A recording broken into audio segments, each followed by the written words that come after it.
Louvado seja nosso Senhor Jesus Cristo, para sempre seja louvado. Seja bem-vindo mais uma vez ao canal Denis do Católico.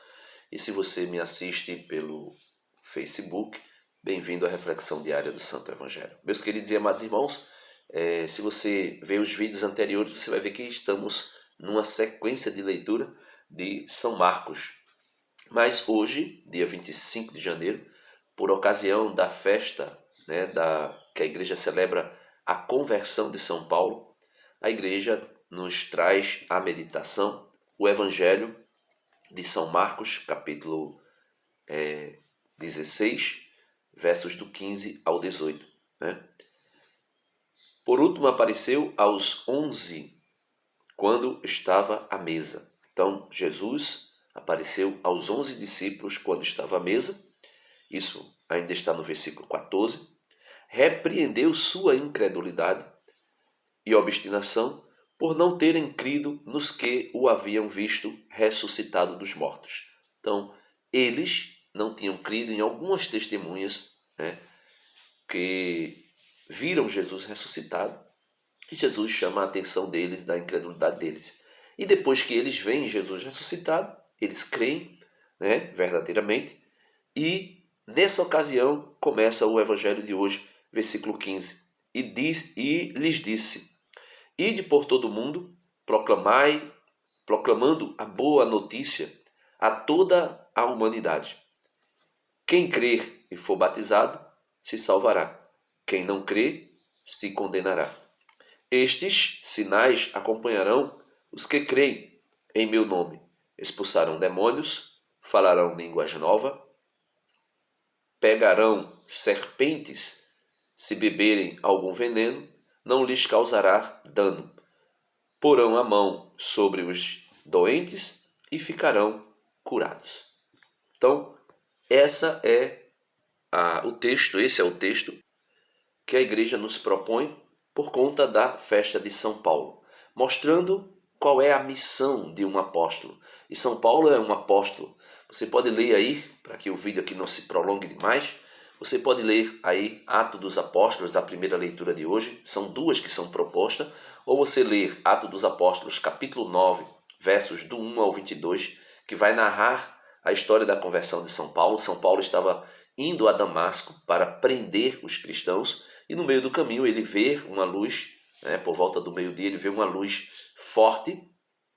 Os amigos de Paulo também vê essa luz, mas somente São Paulo escuta uma voz, a voz de nosso Senhor Jesus Cristo, ressuscitado, que vai dizer: Paulo, Paulo, por que me persegues? E Paulo vai perguntar: quem és, Senhor? Porque como Paulo era conhecedor de toda a Torá, de todo o Antigo Testamento, São Paulo via aquilo ali como uma manifestação de Deus, Deus o Pai. E ele vai e pergunta: quem és, Senhor? A quem eu estou perseguindo? E Jesus vai dizer a ele: eu sou Jesus, a quem tu persegue. Por que Jesus vai dizer que ele é Jesus que Paulo perseguia? Se Jesus já estava morto, já tinha ressuscitado, já tinha ascendido, já estava no céu, já estava à destra do Pai no céu. E como é que Paulo ainda estava perseguindo Jesus? Porque Jesus vai dizer: todas as vezes que vocês fizerem essas coisas a um desses pequeninos, é a mim que vocês estão fazendo. Por quê? Jesus é a cabeça da igreja e nós formamos o corpo de Cristo. É aquilo que a igreja chama de corpo místico de Cristo. Ele é o cabeça da igreja. Ele é aquele que conduz a igreja e nós somos os seus membros. Se você quiser também uma leitura para lhe ajudar a compreender essa questão do corpo de Cristo, do corpo místico de Cristo, você leia também São João capítulo 15, onde vai dizer que Jesus é a videira e nós somos os ramos. Ou seja, ele é o tronco da árvore e nós somos os ramos e estamos unidos a ele. Quem não está unido a ele secará, morrerá, ou seja, não se salvará. E como é que a gente se une a Jesus? Pela fé. Aqui o Evangelho de hoje deixa muito claro: quem crer e for batizado será salvo. Quem não crer se condenará.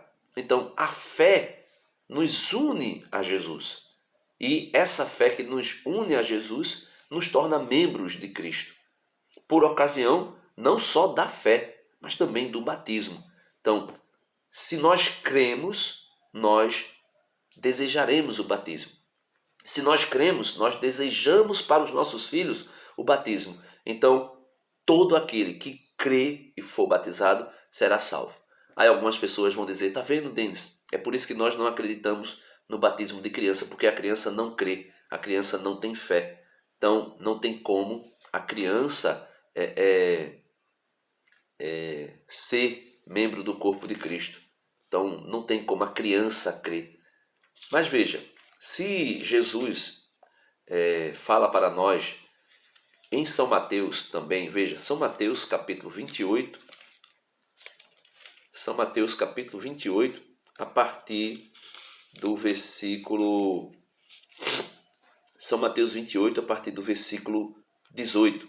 Jesus se aproximou e lhes falou. É mais ou menos a mesma passagem, né? Só numa visão de um evangelista distinto. Mas veja, Mateus 28, 18. Jesus se aproximou e lhes falou: concederam-me plena autoridade no céu e na terra. Portanto, ide e fazei discípulos entre todos os povos. Como? Aqui ele diz: batizai-os, consagrando-os ao Pai, ao Filho e ao Espírito Santo, e ensinai-lhes a cumprir tudo o que vos mandei. Eu estarei convosco sempre, até o fim do mundo. Então, no Evangelho de São Mateus, que ele escreve para os judeus, ele se baseia na fé dos pais. Como, por exemplo, os judeus tinham fé no Deus de Israel, o único Deus de Israel, o Deus de Abraão, Isaque e Jacó, o Deus que fez a aliança da circuncisão com Abraão. E com 8 dias de nascido, um menino era circuncidado. E na nova aliança em Jesus Cristo, que nós vimos no evangelho passado, na nova aliança em Jesus Cristo, essa circuncisão não é mais a circuncisão do prepúcio, mas é a circuncisão do coração, que já foi predita muitas vezes na antiga aliança, por Moisés e outros, né? A circuncisão do coração, ou seja, a conversão. E ela se dá a partir do batismo. Então, por isso, quando Mateus escreve aos judeus, ele determina, né, uma lógica, né, vamos dizer assim, que uma ordem. Primeiro ele manda batizar para depois ensinar. Já São Marcos, que era discípulo do apóstolo Pedro, vai escrever para as comunidades gentílicas, ele vai dizer, para aqueles que já são, podemos assim dizer, crescidos, quem ouvir o evangelho e crer, seja batizado. Então ele coloca primeiro crer para depois ser batizado. E São Mateus vai colocar primeiro ser batizado para depois ser ensinado. Por quê? Porque o batismo é quem imprime na nossa alma 3 virtudes. As virtudes chamadas teologais. A fé, a esperança e o amor, a caridade. Então que nós possamos pedir ao Senhor a graça de verdadeiramente crermos nele. E não somente crer no sentido de ouvir falar dele ou saber que ele existe. Porque os demônios creem nisso, São Tiago 2,19, mas nem por isso são salvos. Que nós possamos pedir a fé genuína, a fé carismática, a fé que produz vida, a fé que produz obra, a fé que salva.